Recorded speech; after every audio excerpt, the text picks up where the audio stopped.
April నుంచి జీరామ్జీ అట. పాత ఉపాధి హామీ చట్టం కటాఫ్ తేదీ పైన త్వరలోనే కేంద్రం నోటిఫికేషన్. చట్టం అమలుకు రాష్ట్రాలు బిల్లు ఆమోదించుకోవాలి. 40% వాటా భరించాల్సి రావడమే కారణం. విబి జీరామ్జీ పైన ప్రతిపక్షాల పోరు ఫలిస్తుందా? కేంద్రం వెనక్కి తగ్గుతుందా లేక ముందుకేనా? కొత్త పథకంలో ఇప్పటి జోరుతో పనులు సాగేనా? రాష్ట్రాలను లబ్ధిదారులను వేధిస్తున్న ప్రశ్నలు ఎన్నో. కానీ ఇందులో ఉన్న కొన్ని నిబంధనలు పథకానికి తూట్లు పొడిచినట్టుగానే కనబడుతున్నదన్నది ఒక చర్చ ఉన్నది. ఎందుకంటే 40% వాటాని రాష్ట్ర ప్రభుత్వం భరించాల్సిన సిచ్యువేషన్ ఒకటి, పథకం పేరు మార్చిన దాన్ని సరే వ్యతిరేకిస్తున్నా అదొక భాగం. అల్టిమేట్గా సరే పథకం పేరు మార్చుకున్నా ఇంకేమన్నా చేసినా ఉపాధి హామీ పథకానికి సంబంధించిన లబ్ధిదారులకు న్యాయం జరగాలి కదా. ఇంతవరకు జరిగిన న్యాయం ఏంది? మనం ముందు నుంచి డిమాండ్ చేస్తున్నది దీన్ని వ్యవసాయానికి అనుసంధానం చేయాలి. గ్రామాల్లో మౌలిక వసతులు కల్పించుకోవడానికి ఇప్పుడు పలానా ఒక దగ్గర స్కూల్ కడుతున్నారండి, గవర్నమెంట్ స్కూల్ కడుతున్నారు, లేకపోతే ఇంకేదైనా జరుగుతున్నాయి, దానికి ఉపాధి హామీ పథకం కార్మికులని దానికి అనుసంధానం చేయండి. ఇదొక గ్రామాన్ని డెవలప్ చేసుకోవడానికి ఉపయోగకరంగా ఈ పథకాన్ని ఉపయోగించుకోవాలి. అప్పుడు పనికి పని దొరుకుతుంది. 100 రోజులు కాదు 125 రోజుల పని దొరకడానికి అవకాశం ఉంటుంది. ఇప్పుడు ఏమైపోయింది? ఉపాధి హామీ పథకం అంటే ఇట్లా పోతున్నారు అట్లా వస్తున్నారని చివరికి ఆ పని చేస్తున్నటువంటి ఉపాధి హామీ జాబ్ కార్డు పొంది పని చేస్తున్నటువంటి ఆ కూలీలను కూడా అవమానించేలాగా మాట్లాడుతున్నారు. అందుకే దీన్ని వ్యవసాయానికి అనుసంధానం చేయాలి. గ్రామాల్లో మౌలిక సదుపాయాలు వసతులు కల్పించుకోవడానికి జరిగే పనులకు దీన్ని అనుసంధానం చేయాలి. అప్పుడు అందరికీ పని దొరుకుతుంది. కానీ దీనికి మొత్తం ఆల్రెడీ బడ్జెట్ తగ్గించేసి పథకాన్ని మొత్తం నిర్వీర్యం చేసి పడేసినారు. అందరూ చూస్తున్నారు పేరు మార్పు. పేరు మార్పు మీద కాదు మనం చర్చించాల్సింది. అసలు ఆ ప్రజల్లో చాలా గొప్ప పథకం ఇది. 100 రోజుల పని కల్పించాలి సంవత్సరంలో అనే పథకం చాలా గొప్ప పథకము.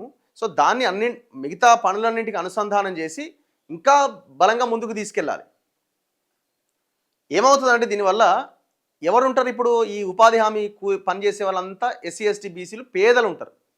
సో వాళ్ళ దగ్గర ఆ పని దొరికినప్పుడు వాళ్ళ కొంత ఆత్మగౌరవం పెరుగుతుంది, డబ్బులు వాళ్ళ చేతికి వస్తాయి. ఆ డబ్బులు చేతికి వచ్చినప్పుడు వాళ్ళు ఏదైనా కొనుక్కొని మంచిగా తినగలుగుతారు, ఆరోగ్యంగా ఉంటారు. సో ఆ డబ్బులు రొటేషన్ అవుతున్నప్పుడు వాళ్ళ ఆత్మగౌరవంతో బతుకుతారు. ఇన్ని అంశాలు ఉంటాయి. దేశంలో పేదలకు ఉపాధి హామీకి సంబంధించి మహాత్మా గాంధీ జాతీయ ఉపాధి హామీ పథకం స్థానంలో కేంద్రం తెచ్చిన Viksit Bharat guarantee for Rozgar Ajeevika mission Gramin విబిజీరామ్జీ 2026 ఏప్రిల్ నుంచే అమల్లోకి రాబోతున్నది. దీనిపైన త్వరలోనే కేంద్రం నుంచి ప్రకటన వెలువడే అవకాశం ఉన్నది. ఇటీవల పార్లమెంట్లో ఆమోదం పొందిన ఈ చట్టంలో రాష్ట్రాలు 6 నెలల్లోపుగా దీని అమలుకు అనుగుణంగా విధి విధానాలు రూపొందించుకోవాలి. కానీ పాత ఉపాధి హామీ పథకం కింద పనులను ఎప్పటి వరకు కొనసాగించవచ్చు? కొత్త నిబంధనల మేరకు పనులు ఎప్పటి నుంచి చేపట్టాలి అన్న దానిపైన స్పష్టత ఇవ్వలేదట. దీనిపైన కేంద్ర ప్రభుత్వం నోటిఫికేషన్ విడుదల చేయబోతున్నదని అధికార వర్గాలు చెబుతున్నాయి. పాత చట్టం కింద పనులను ఆపేయాల్సిన తేదీ 2026 మార్చి 31గా ఉండవచ్చని పేర్కొంటున్నాయి. ఆ తర్వాత కొత్త విబిజీరామ్జీ నిబంధనల ప్రకారమే పనులు జరగాల్సి ఉంటుంది. కానీ ఇక్కడ ఈ కొత్త చట్టం ప్రకారం పనులు జరగాలంటే అసెంబ్లీలో ఆమోదం తెలపాలి. విబిజీరామ్జీ చట్టం ప్రకారం ఉపాధి హామీ పథకం ఖర్చులో రాష్ట్ర ప్రభుత్వాలు 40% వాటాను భరించాల్సి ఉంటుంది.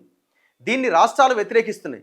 ప్రతిపక్షాలు పోరాటం కూడా మొదలుపెట్టినాయి. అయితే రాష్ట్రాలు తమ పోరాటాన్ని కొనసాగిస్తూనే కొత్త చట్టం అమలుకు అవసరమైన ఏర్పాట్లు చేసుకోవడం అనివార్యమన్న అభిప్రాయం వ్యక్తమవుతోంది.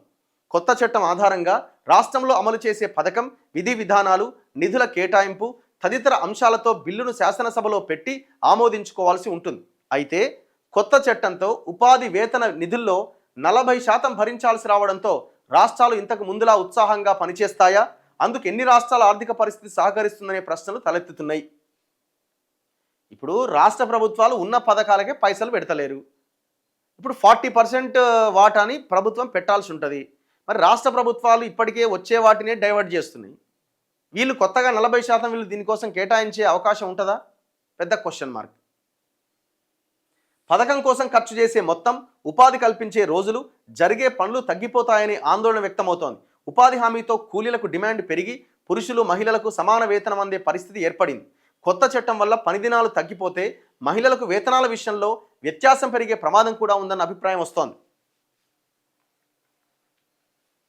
ప్రస్తుతం అమల్లో ఉన్న మహాత్మా గాంధీ జాతీయ ఉపాధి హామీ పథకంతో పనులు ఉప్పెనలా సాగాయి. ఖచ్చితమైన పరిమితి ఏమీ లేకుండా అవసరమైన వారందరికీ పని కల్పించాల్సి రావడం, వారికిచ్చే వేతనాల్లో 90% కేంద్రమే భరించడంతో రాష్ట్రాలు ఈ పథకం అమల్లో పోటీపడ్డాయి.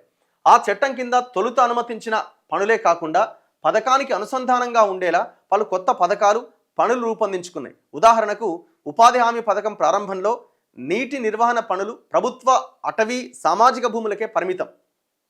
దాని తర్వాత క్రమక్రమంగా చిన్న సన్నకారు రైతుల భూముల్లో ఫారం పాండ్ల నిర్మాణం, భూమి చదును కార్యక్రమం, గట్ల నిర్మాణం వంటి పనులు కూడా చేర్చారు.